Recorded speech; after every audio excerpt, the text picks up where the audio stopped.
আপনারা এখন থেকে সবথেকে সহজ নিয়মেই কিন্তু চেক করতে পারবেন আপনার ফেসবুক আইডিটি নিরাপদ আছে কিনা, আপনার ফেসবুক পেজগুলো যেগুলো রয়েছে সেগুলো নিরাপদ আছে কিনা, সেগুলোতে কোনো ভায়োলেশন আসছে কিনা, সেগুলোতে কোনো কপিরাইট আসছে কিনা, বা আমার ফেসটা কি সম্পূর্ণ ঠিকঠাক আছে কিনা। আমার ফেসবুক আইডিটা যে আমি ব্যবহার করতেছি এত বছর যাবত, এত মাস যাবত, আমার ফেসবুক আইডিটা কি আসলেই ঠিক আছে কিনা, মানে ফেসবুকে আমি কোনো নিয়ম ভঙ্গ করেছি কিনা, বা ফেসবুকটা আমার সম্পূর্ণভাবে ঠিকঠাক আছে কিনা, কোনো ভায়োলেশন আসছে কিনা, বা কেউ আমাকে কোনো কপিরাইট দিছে কিনা, সবকিছু কিন্তু আপনি এখান থেকে চেক করতে পারবেন যে আপনার সবকিছু ঠিকঠাক আছে কিনা। বা একেবারে সহজ নিয়মে, এত সহজ নিয়ম এর আগে আর কখনো আসেনি। ভিডিওটি শুরু করছি, আর সম্পূর্ণ ভিডিও জুড়ে রয়েছে আমি এমএস রকি, এবং আপনারা দেখছেন আপনাদেরই ভালোবাসার চ্যানেল এমএস রকি টেক।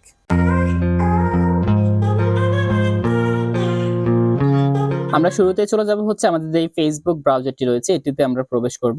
একদম সহজ নিয়ম আমি দেখাচ্ছি। জাস্ট আমরা আমাদের যে প্রোফাইল আইকনটা রয়েছে, আমাদের প্রোফাইলে চলে আসব। আমাদের আইডি যে প্রোফাইলটি রয়েছে আমরা প্রোফাইলে চলে আসছি। তারপরে হচ্ছে আমরা এখান থেকে দেখুন 3 ডট নামে একটা অপশন পাবেন এখানে। জাস্ট আমরা 3 ডট অপশনে ক্লিক করে দিব। 3 ডট অপশনে ক্লিক করে দেওয়ার পরে জাস্ট আমরা যদি একটু আপনাদেরকে একটু এখানে দেখাই, দেখুন এখানে প্রোফাইল স্ট্যাটাস নামে একটা অপশন কিন্তু এখানে রয়েছে। আমি আপনাদেরকে একটু দেখাচ্ছি, জাস্ট ফর ওয়েট। এই যে প্রোফাইল স্ট্যাটাস নামে এই অপশনটার মধ্যে জাস্ট আপনারা ক্লিক করে দিবেন। আপনাদেরকে যদি আমি একটু দেখাই, এখানে দেখুন আমার প্রোফাইল আইকনটা এখানে কিন্তু সবুজ টিক চিহ্ন রয়েছে, মানে আমার প্রোফাইল আইকনে আপাতত কোনো সমস্যা নাই। তারপরও আরো কিছু সেটিংস আমি এইখান থেকে দেখাচ্ছি, তাহলে বুঝতে পারবেন পরিপূর্ণভাবে আপনার প্রোফাইলটা ভালো আছে কিনা। শুধুমাত্র এখানে শুধুমাত্র এখানে আপনাদের সবুজ টিক চিহ্ন থাকলে, গ্রিন টিক চিহ্ন থাকলে কিন্তু হবে না। এখানে আরো কিছু নিয়ম কারণ রয়েছে যেগুলো মেনে চলতে হবে।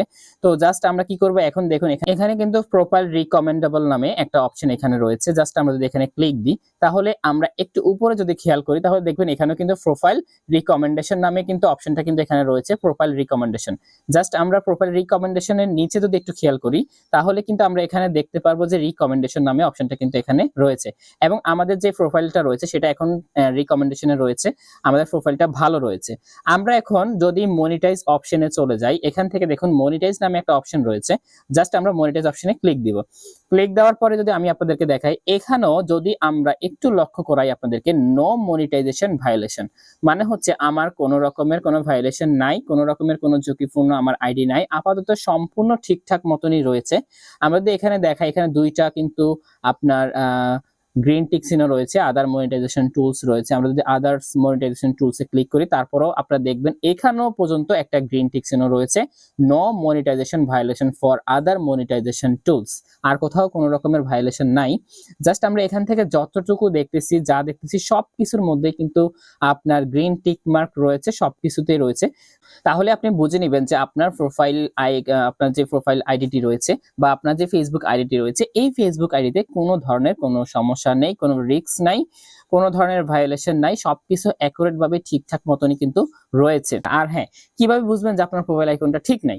সেই ক্ষেত্রে আপনার এখানে কিন্তু এখানে সবুজ টিক মার্কটা থাকবে না, এখানে হয়তো বা ইয়েলো থাকতে পারে, রেড থাকতে পারে, হ্যাঁ এরকম কোনো মানে কালার থাকতে পারে। বা আমরা যদি এখান থেকে যদি প্রোফাইল রিকমেন্ডেশনে ঢুকি, তাহলে এখানে রিকমেন্ডেবল দেখাবে না, হ্যাঁ এখানে দেখাবে নট রিকমেন্ডেশন বা রিকমেন্ডেবল, এখানে এরকম দেখাবে। তো এখান থেকে আপনি যত দূর যাবেন সবগুলো কিন্তু এখানে আপনি সবুজ টিক মার্ক পাবেন না, এখানে রেড বা ইয়েলো থাকতে পারে। তাহলে বুঝবেন যে আপনার আইডিতে সমস্যা রয়েছে।